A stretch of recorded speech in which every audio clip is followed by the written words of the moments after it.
Let me bring in my guests.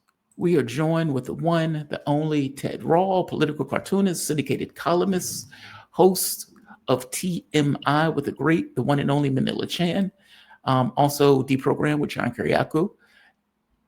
And he also has another show that comes on Thursday with Scott Stantis, I believe.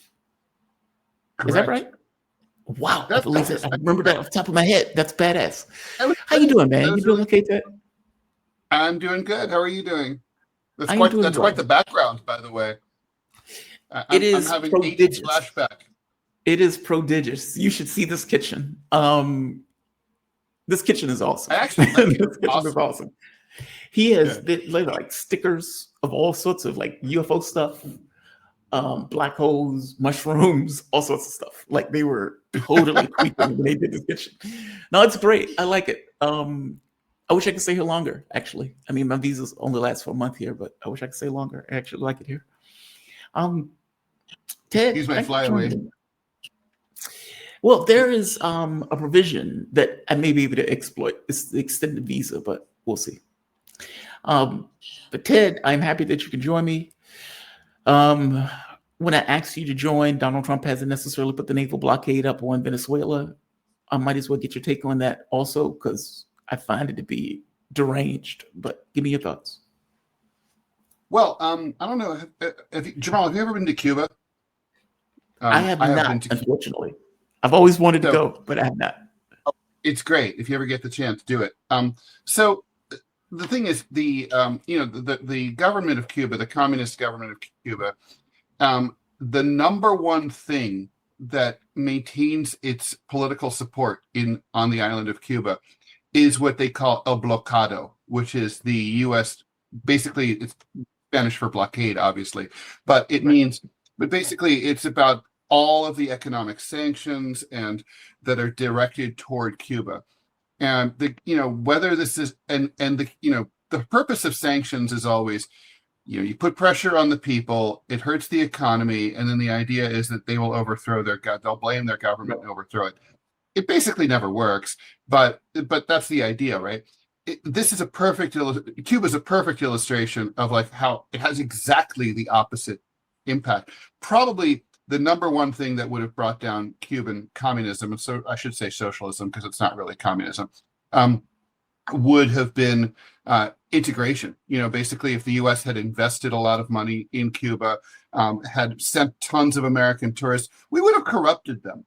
But basically, we isolated them and created the one thing every government wants, a really bad enemy that's even worse than your government. So that Cuba, I just think of Cuba when I read this morning. Like, first of all, the word blockade. Venezuela and Cuba aren't just two Spanish-speaking countries in Latin America. They're close political and allies, and have been for years. They have long-standing historical ties. So inside Venezuela, the word blockade has a very, they're well aware of what's going on to, the blockado in Cuba. And so this is kind of like, it sends a clear message. We're going to treat you the way we've been treating Cuba.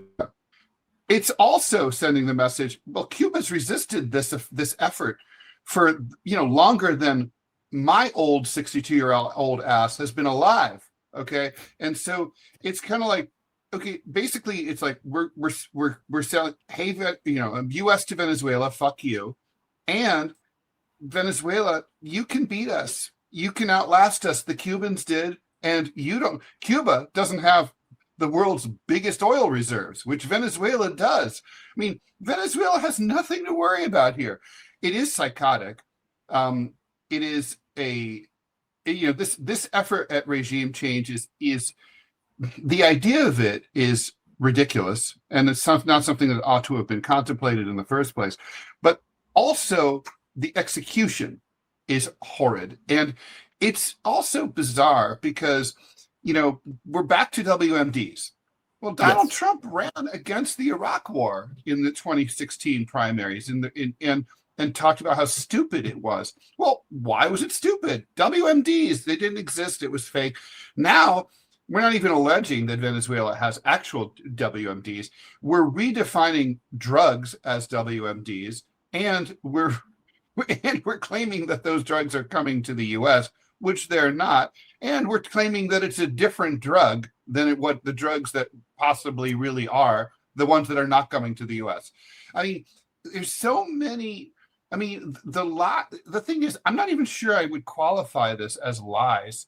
It's just it's a tsunami of bullshit, and it counts on the fact that the media is in disarray and incompetent and stupid, which is true, and the fact that the American people just don't really care because they're working 55 hours a week trying to keep their heads above water to pay their bills, and they can't follow all the nuances here, and they just can't be bothered. None of this is going to work out well for the president. I just have to say, this is a well-trod path that basically leaves you, disgraces your presidency and hurts your approval rating. It's literally, from a Trumpian point of view, the stupidest thing he could possibly be doing. Yeah, it's outlandish. Like, all of this is outlandish. I don't even know who believes the drug thing. Like, meaning, I don't know if anybody, there are some cultists out there that says Trump is fighting for America. Okay, take that 2% and put them to the side. I don't know if anybody even believes this nonsense. It's like, and then when they ask them about the vote on September 2nd, which blows my mind, that is the one thing that the media seems to be focused on. It's like, well, hey, are you going to show us the video for September 2nd? It's like, dude, they murdered like 90 people. Why do you need this one video to justify anything at this point? And they're like, yeah, but they double tapped the guy. Okay. Yeah. But it's not sporting, Jamal. It doesn't follow Queensberry rules. It's like you're allowed to blow up random civilians who you don't even know their names, much or their professions or anything or what they're up to. It's just a boat. So you're allowed to do that. That's fine. But if any of them survive, well, then you have to rescue them. Everybody knows. I mean, Jamal, what are you? I know it's totally. And then he points out, we have the largest naval armada surrounding Venezuela because Venezuela is apparently that much of a threat where you need a naval armada to blockade the country. And my first thought was like, okay, so the relationship with Russia, China, Iran, and any of these other countries, what do you think these countries are going to do when you're trying to wave off their boats? Like, this is an act of war. Like, in the clearest terms, it's an act of war. Well, that's true. It's outrageous. We, of course, nobody knows this. You know this, but this is how the World War II in the Pacific started, right? The U.S. imposed a naval blockade on Japan. They viewed it as an act of war. They thought that Pearl Harbor was sort of like a warning, like cut it out, like swatting a dog on the nose with a newspaper. That they thought we wouldn't care that much because Hawaii wasn't a state, it wasn't fully part of the U.S. They're like, cut it out.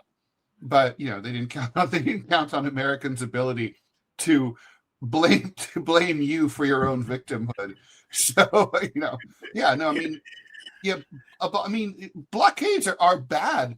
I mean, the blockade had the blockade of Nazi Germany had a horrific effect on the Holocaust, right? I mean, the Holocaust wouldn't have happened if not for that. Nazi Germany would have expelled its Jews from Europe, which would have been heinous, but better than what happened. And and they only developed the final solution at the Wannsee Conference, and all the death camps in response to the naval blockade. They're like, well, we want to get rid of these Jewish people, but we can't get rid of them because of the Allied naval blockade of Europe. I mean, it's not good policy, Well, nobody was going to take them either. That was that. I mean, there were boats that were not accepted at various ports. Yeah. Let's talk Susie Wiles. I have been reading through this and I've been fascinated by this. Fascinated on two counts. The shit that she talked about everybody. Like, she trashed everybody. Like, she had no F's to give in giving just an open and seemingly straightforward assessment of her thoughts about Trump, her thoughts about some of the policies that he's gone with, like tariffs, the thing with Venezuela, like all like across the board, various people in his administration. And then all of this was taped, by the way. And then when she was asked about it, she's like, "Oh, I was taken out of context. I was misquoted. Oh, that's not what I said." It's like, dude, you are taped. None of this was taken out of context. They couldn't even point out anything that she said that they quibbled with per se. Yeah, she's not denying that she said it. She said it.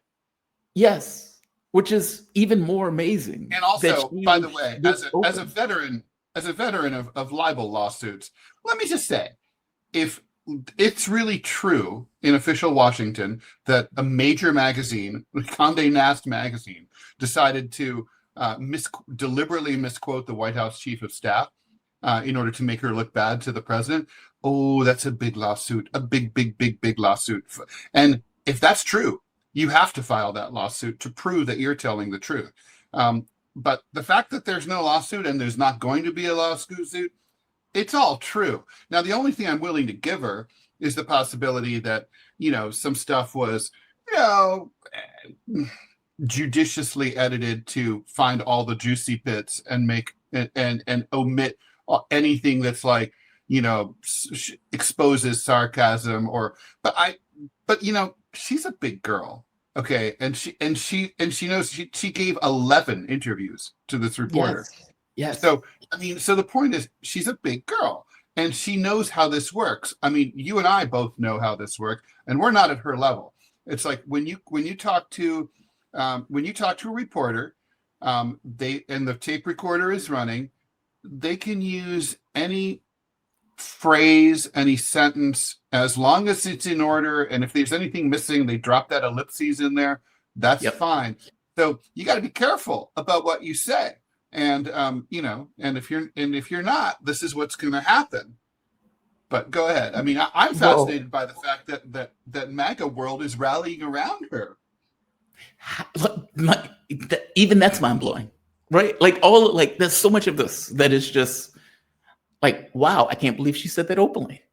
Like, even if you thought it, even if you talked about, you're on the phone with some rando having this kind of heart to heart about it, like, God, man, I can't believe this stuff is taking place.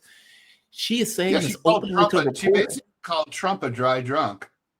Yes. So there are a few things, right? So she says that she said that she had read the Epstein documents and acknowledged that Trump's name is in them. Well, obviously. She says she urged Trump not to pardon the most violent January 6th offenders. He ignored her advice. She admitted that Trump is looking for retribution. Quote, when there's an opportunity, he will go for it. There's that. She tried to convince Trump to stop, quote, score settling, unquote, against political enemies after 90 days in office. This effort failed because of Donald Trump's desire for retribution. She directly contradicted Trump's claim about Bill Clinton, stating there's no evidence that Clinton ever visited Epstein's private island. So not only is she contradicting her boss, she is like just outright disagreeing with him. She says here's the other one, the dry drunk. She says she described Trump as having a, quote, alcoholic personality, unquote. She said that her ability to work with him comes from growing up with an alcoholic father, sportcaster Pat Summerall. Oh, I remember Pat Summerall. Yeah. She's basically saying he acts like an alcoholic. That's why I can get along with him, because my dad was a drunk. Mm-hmm. There's more. On Vice President J.D. Vance, Wiles said that he has been, quote, a conspiracy theorist for a decade, unquote, and that his conversion from a Trump critic to a loyalist was politically driven.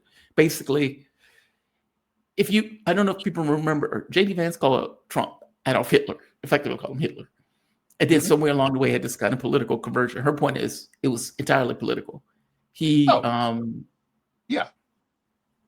I think that's obvious, right?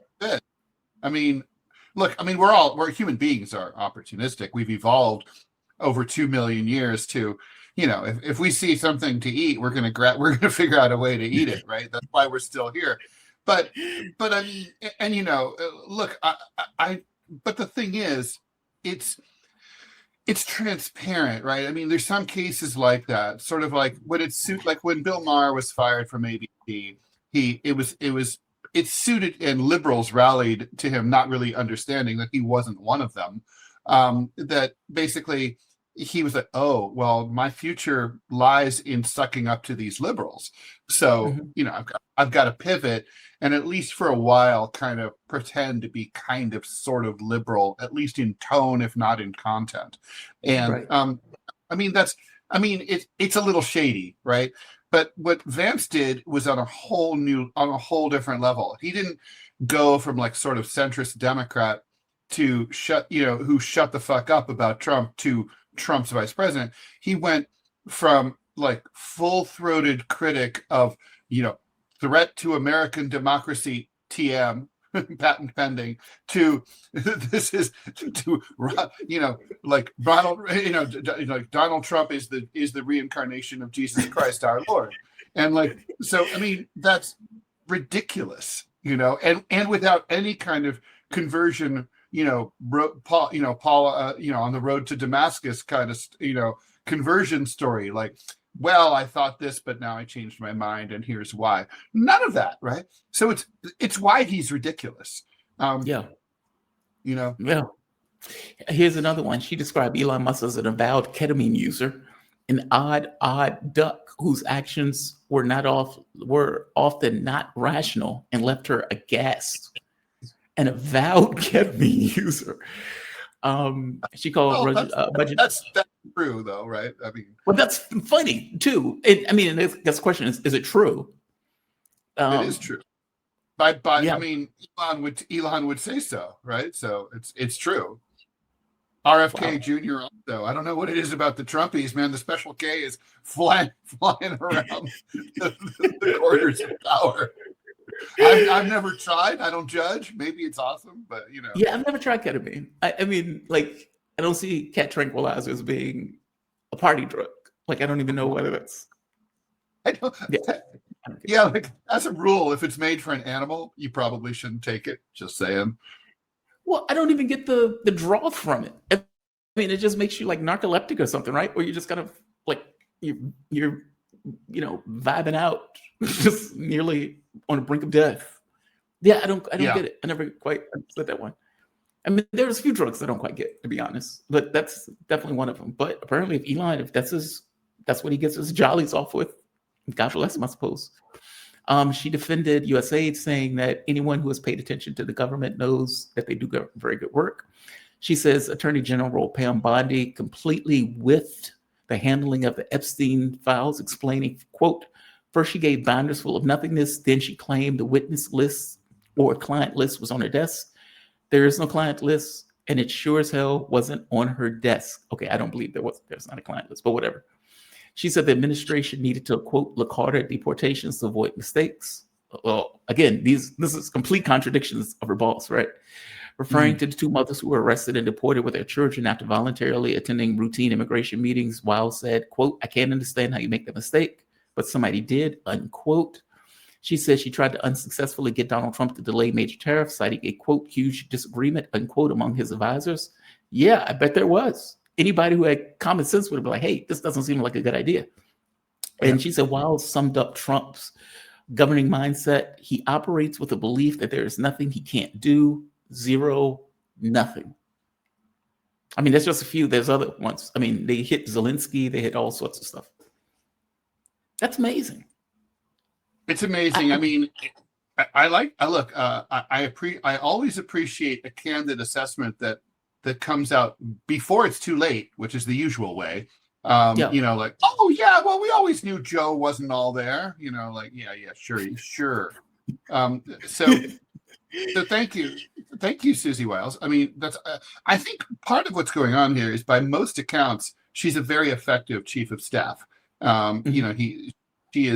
She's viewed as like a real adult in the room, and therefore, and those are hard to. I mean, everyone knows in Washington that is maybe the hardest job now, and so you're gatekeeper to the president of the United States. So, I think that's what's keeping her safe.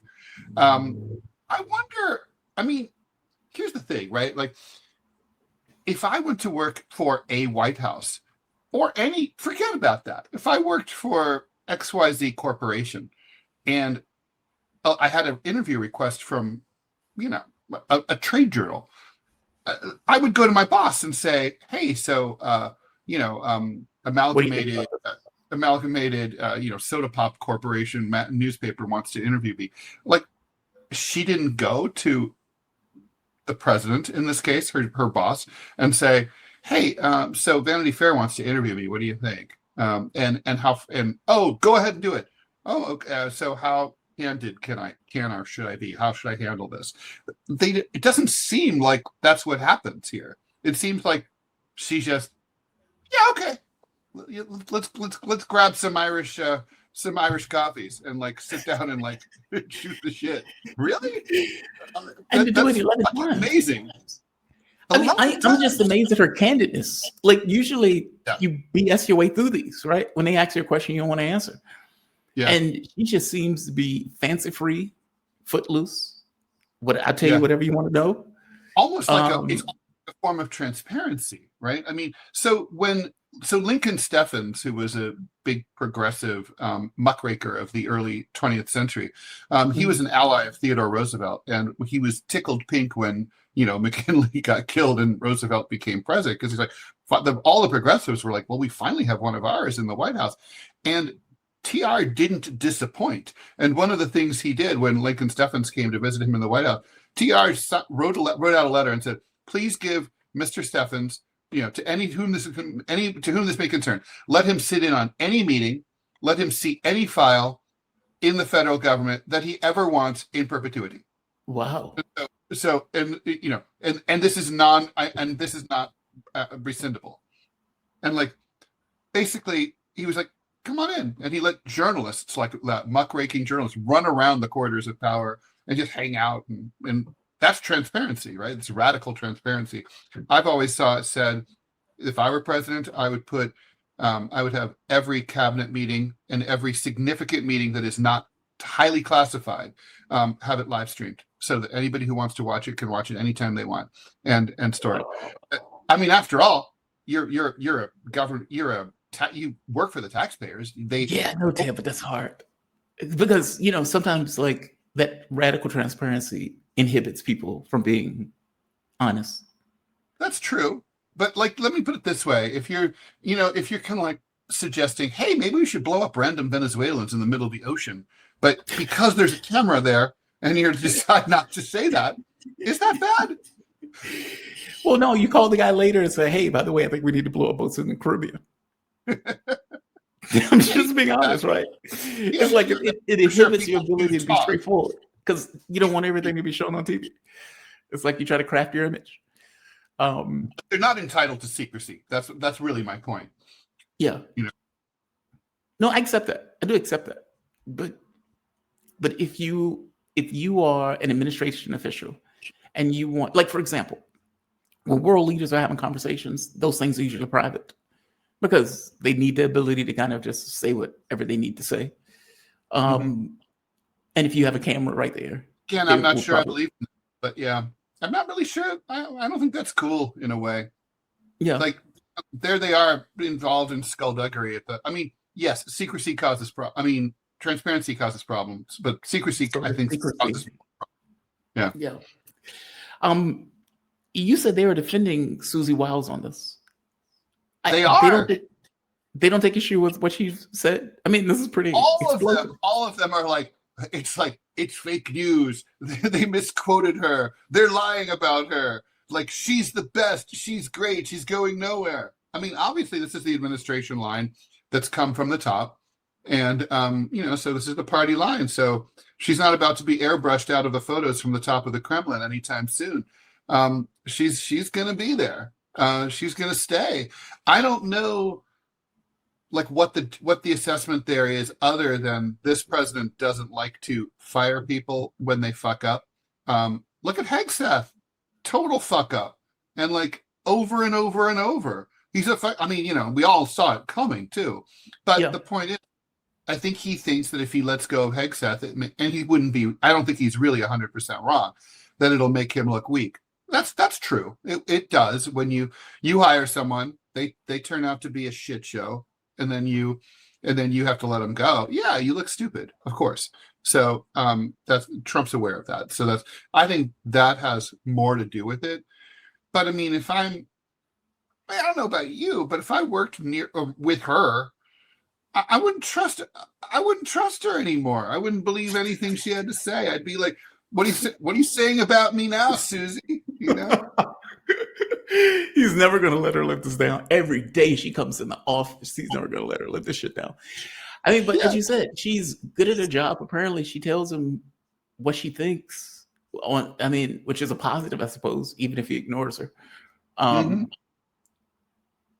yeah, I get from everything that I've understood, he likes her. Yeah. Like it's, so I don't know, maybe her effectiveness, I suppose, whatever that means at the job, is her protection. And maybe she felt free to say it. I mean, part of me wonder also, was this a plant? Like, but I don't know why this would be a plant. Like, I don't know what would be the motivation for her to go out and them to say, okay, we're going to have you to say all of this stuff, bad mouthing and contradicting the president for some kind of show. I don't know what that would be the motivation for that. So I don't know. I mean, the dry drunk thing, I don't make a lot out of it because it's public knowledge. The president's been very open about, the basic family trauma of his dead brother, right? Who's an alcoholic. And so, and he's been very clear about that. He's always said that he has a, like he's OCD, that he's, obsessive. So I that's like, to me, like, big deal. The other stuff, like Vance being conspiracy theorist, I mean, you're talking about the leading contender for the presidency, for the Republican nomination in 2028. You're talking about the sitting vice president, the man who, I mean, Donald Trump is way old. He could kick any second. And, that man could be your president, and you're calling him a conspiracy theorist and an opportunist, in a city of opportunists. That's kind of like saying a lot, right? I mean, it's really, she must not like the vice president, I would think. That's kind of like how I read it. Like a lot of people who are around the president. Well, she's apparently a bit of apparently she's kind of a battle axe, right? Like she's kind of like it's just a real like piece of work, kind of like hard charging, like a bull. And I mean, that makes for a good chief of staff, right? But maybe the calculus is, this is the kind of person who does this job.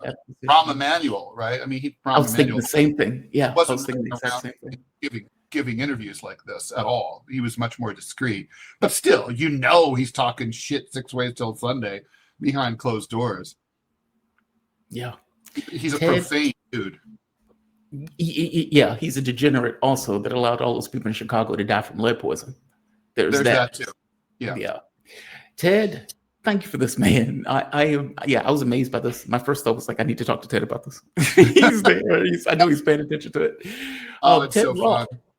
Political cartoonist, syndicated columnist, co-host of TMI with the one and only Manila Chan. He is also host with John Kiriakou, the programmed, and also with Scott Stantis, and that shows up on Thursday. Ted, you have my appreciation, man. Thank you for this. Be safe, okay? You too. Take care. Bye-bye. Talk soon.